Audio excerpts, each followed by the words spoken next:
Bonjour à tous, j'espère que vous allez bien depuis la dernière fois. Aujourd'hui, on poursuit notre échange interactif sur le panafricanisme ou plutôt sur le développement du continent africain, spécialement les questions en lien avec l'industrialisation durable, c'est-à-dire respectueuse de la santé et de l'environnement, et en même temps adaptée aux réalités de l'Afrique. Comme je disais la dernière fois, moi je suis spécialiste en santé publique et je me suis spécialisée sur la santé et environnement, c'est-à-dire tout ce qui est production d'énergie respectueuse de la santé et de l'environnement pour le développement du continent africain. Et aussi les questions de santé, évidemment, qui ont des connexions avec l'environnement. Donc, je suis autrice de pas moins de 5 essais.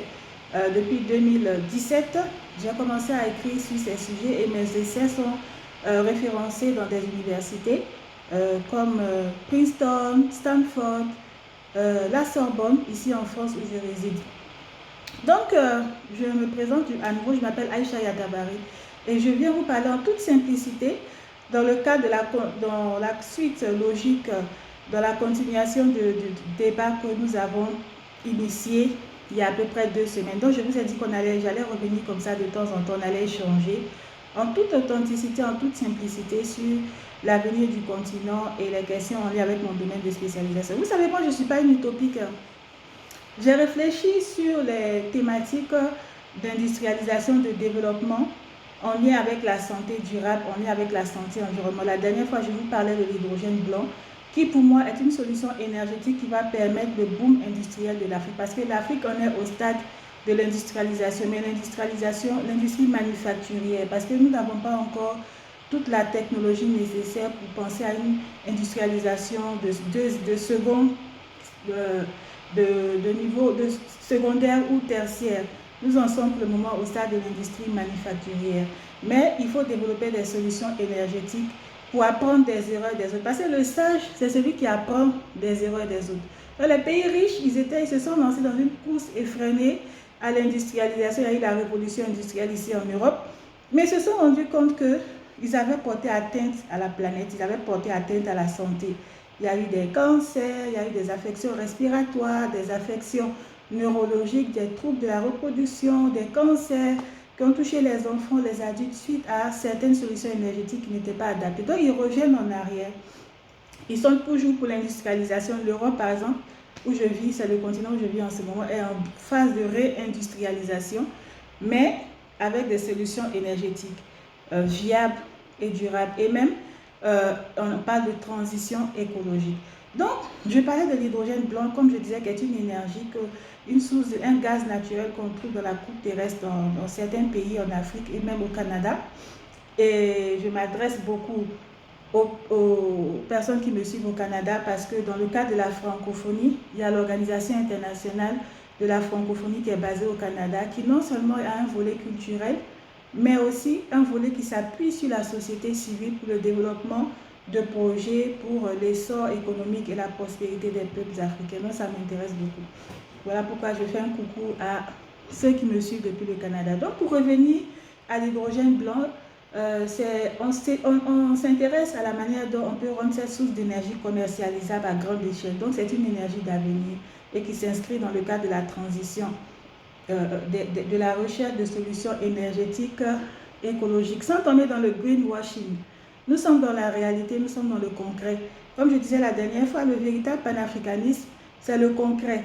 Comment les solutions qu'on va développer vont permettre aux jeunes Africains de trouver du travail, d'améliorer la santé des femmes, ce qui est mon domaine, et de développer le continent en respectant la planète, ce qui s'inscrit aussi dans la pensée de nos ancêtres qui étaient proches de la nature.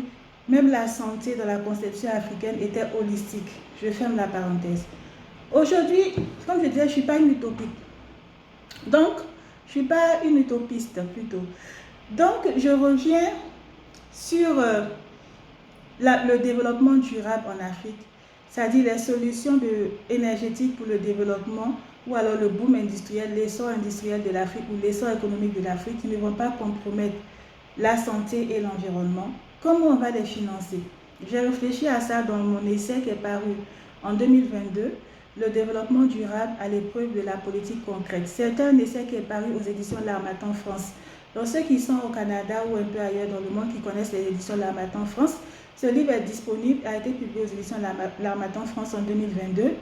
Donc, cet essai a pour titre le développement durable à l'épreuve de la politique concrète. Quelques réflexions sur la santé, le genre et l'environnement en Afrique. Donc, il fait à peu près 200 pages et j'aborde des questions comme le partenariat public-privé pour financer justement ce boom industriel de l'Afrique que nous appelons de nos voeux. Et dans le cas du partenariat public-privé, je vais aborder cette vidéo déjà en deux parties. Je vais aborder un thème que je n'ai pas l'habitude d'aborder avec vous, mais c'est une réalité, c'est une nécessité. Comme je disais, je ne suis pas une utopiste. D'abord, le premier plan, comment financer ce développement durable-là, en respectant la santé des populations africaines et la planète.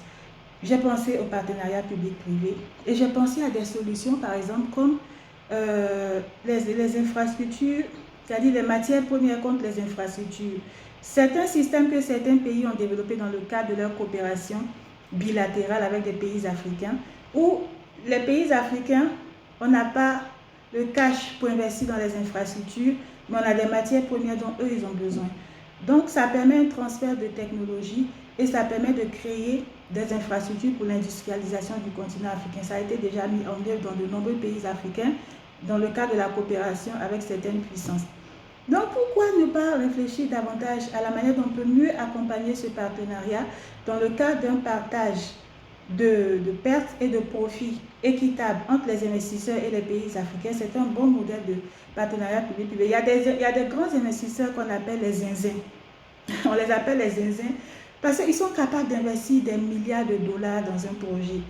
Et ils ne sont pas zinzins, ils sont zinzins quant au volume d'argent qu'ils vont injecter dans le projet, mais ils ne sont pas zinzins quant aux conditions ou alors au contexte du pays où ils vont investir dans ce projet. C'est-à-dire qu'ils ne vont pas l'investir dans un pays où il n'y a pas de stabilité politique.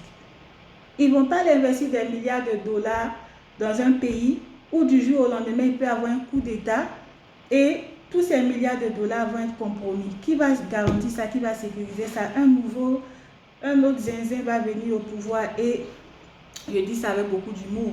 Il faut prendre les choses au second degré, il ne faut pas prendre les choses trop au sérieux. Et un autre zinzin va venir remettre en cause tous ces investissements. Donc, ils ont besoin de stabilité politique. Vous savez, l'Afrique ne capte que 2% du volume des investissements dans le monde. Et pourquoi les gens n'investissent pas en Afrique?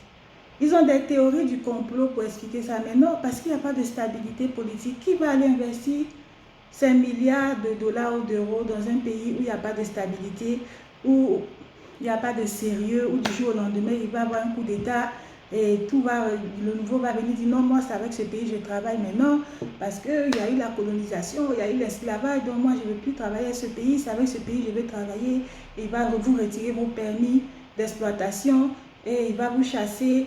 Et voilà. Il faut de la stabilité politique. Si nous les Africains on décide que la démocratie est un système qui n'est pas bon pour nous, ben qu'on choisisse un système africain sur lequel tout le monde va tomber d'accord. Et à partir d'aujourd'hui, c'est sur cette base qu'on va régner en Afrique. Si c'est la royauté, si c'est le féodalisme, je dis ça pour rigoler, évidemment, je ne suis pas pour ça. Si c'est au féodalisme, vous voulez retourner, qu'on fasse une constitution où on va dire c'est le féodalisme désormais. Si c'est la fédération africaine, je ne sais pas, pour le moment c'est l'Union africaine qui met en place des projets concrets pour l'intégration africaine et pour le développement du continent africain. Donc j'en viens à la deuxième partie de la vidéo, c'est la question militaire. C'est pour ça que je vous disais, c'est un sujet dont je n'ai pas l'habitude de vous parler, mais c'est une réalité. Il ne faut pas qu'on soit des utopistes. Il y a qu'à faire. Non, il y a le contexte qui est là, il y a le contexte international qui est là, qui est imbriqué sur l'environnement au niveau national, sur les politiques au niveau national. On est obligé d'être articulé de façon cohérente. Sinon, c'est de la schizophrénie ou de l'autisme, l'autarcie où on part, on vrille en fait. Donc, sortons du populisme, soyons concrets, proposons des solutions concrètes, réalisables et applicables, avec des résultats mesurables. Donc, pour permettre la stabilité politique du continent africain, il y a la force armée africaine, c'est un projet qui est développé depuis 2013, c'est pas aujourd'hui, hein. Ceux qui ne savent pas, c'est bien depuis 2004, je crois. En 2013, ça a été mis en place, mais il y a des difficultés parce qu'il n'y a pas d'entente au niveau des pays africains, parce que chaque pays a ses relations privilégiées avec telle ou telle puissance. Donc, c'est difficile de mettre en place une force armée commune. Or, c'est nécessaire. Parce que c'est à cause de l'absence de stabilité que les gens ne viennent pas investir chez nous. Quand nous avons besoin de ces investissements, nous avons besoin de ce partenariat public-privé parce que nous sommes arrivés à l'ère de notre industrialisation. Il y a eu la révolution industrielle en Europe. C'est le tour pour nous de mettre la révolution industrielle du continent africain. Et ça ne va pas être possible sans investissement et ça ne va pas être possible sans stabilité. Et cette stabilité ne va pas être possible sans une force panafricaine militaire. Moi, je suis une fervente militante de la paix. J'ai toujours été engagée pour la paix. Mais nous sommes face à une réalité aujourd'hui où il y a certaines ambitions de certaines puissances qui veulent s'accaparer certains pays africains dans le cadre de leur hégémonie, d'un néocolonialisme. Et deux Afriques s'affrontent. Et nous, on ne va pas rentrer dans ces débats, mais nous, ce qu'on veut, c'est la stabilité. Il faut une force prépositionnée à certains points stratégiques avec des moyens technologiques et logistiques qui leur permettent d'intervenir. Il ne s'agit pas d'aller ôter des vies humaines, mais dans le cadre de la défense et dans le cadre du retour à l'ordre constitutionnel. Parce qu'actuellement, les pays africains qui sont encore stables sont menacés d'instabilité parce que c'est un modèle qui se propage, ce populisme militaire qui se propage. Dans certains pays, certains vont dire que c'est justifié. Dans d'autres, on va dire que c'est de l'opportunisme. Nous, on n'est pas là pour juger ça. Nous, on est là pour mettre en place des conditions qui vont permettre la stabilité politique du continent et l'industrialisation durable, inclusive, qui va profiter aux femmes, aux enfants, aux jeunes pour avoir du travail, pour que l'Afrique retrouve son aura de dignité, de prospérité, de fierté. C'est la réalité, ce n'est pas les discours et ce n'est pas le populisme. Donc cette force militaire-là, on est obligé de la prendre plus opérationnelle, prépositionnée. Dès qu'il y en a un qui tente un coup d'État directement, on intervient, on enlève de là et on retourne à l'ordre constitutionnel. Maintenant, s'ils veulent venir au pouvoir, si on estime que la démocratie ne convient plus aux Africains, que les Africains définissent un nouveau modèle sur la base duquel tout le monde va fonctionner. Mais pour le moment, il faut une force militaire pour assurer la stabilité et l'ordre, une force panafricaine qui sera dirigée par les Africains eux-mêmes, même s'ils vont bénéficier de renforcement de capacités par des alliés, mais qui va permettre de garantir l'ordre et la sécurité sur le continent, la stabilité politique pour permettre les investissements. Parce que les investisseurs zinzins ne sont pas zinzins quand il s'agit d'aller investir leur argent dans un pays qui n'est pas fiable. Dans un pays où du jour au lendemain, tous les accords peuvent être compromis par un militaire qui, par chance, parce que le hasard, bon, je ne crois pas au hasard, mais en tout cas, un militaire qui a, parce que son féticheur est fort, il est arrivé au pouvoir. Et tous les accords qui étaient en place, le sérieux, les projets qui étaient là, tout est compromis et c'est la population qui souffre. Non. Si les militaires estiment que la démocratie n'est pas un bon système, il y a d'autres systèmes africains qui sont là, que les Africains tombent d'accord, qu'ils décident de mettre ça dans leur constitution, ou bien qu'on décide de destituer un président quand il est sur une mauvaise voie, selon certaines procédures, avec des gens bien sérieux, bien cohérents, voilà, sur qui on peut compter, qui vont mettre en place des équipes, comme au Brésil, par exemple, pour destituer un président quand il part en vrille. Mais les coups d'État, ça ne rassure pas les investisseurs et ce n'est pas bon pour l'économie. Ce n'est pas bon pour la santé, ce n'est pas bon pour la planète, ce n'est pas bon pour les femmes ni pour les enfants, encore moins pour les plus pauvres. Voilà un peu mon petit laïus d'aujourd'hui. Donc, pour résumer, je disais que nous sommes à l'ère de notre révolution industrielle et notre révolution industrielle ne sera pas possible sans des investisseurs institutionnels, des investisseurs privés dans le cadre d'un partenariat public-privé, entouré de précautions dans le partage des pertes et des profits.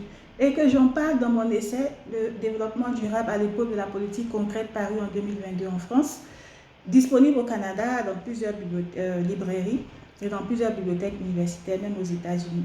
Et deuxièmement, je disais que l'Union africaine a besoin de se prémunir, de se munir d'une force africaine en attente qui existe, une force armée africaine qui existe déjà, mais qui doit être plus opérationnelle, prépositionnée à des endroits stratégiques pour intervenir afin de ramener l'ordre constitutionnel pour garantir la stabilité politique et la sécurité du continent africain, parce que c'est ce qui nous fait défaut et c'est pour cela que nous ne captons que 2% des investissements dans le monde. Voilà, la prochaine vidéo, je vais parler plus de santé durable. Aujourd'hui, je voulais poser les préalables de ma vision du cadre dans lequel s'inscrivent mes recherches en santé et environnement. Et en fait, de mon positionnement, un peu, je n'aime pas trop le mot idéologique parce que c'est un peu dogmatique, mais en tout cas, de ma vision sur le contexte politique idéal pour le boom industriel de l'Afrique et pour l'essor économique, le développement durable sur le continent africain. Merci et à la prochaine.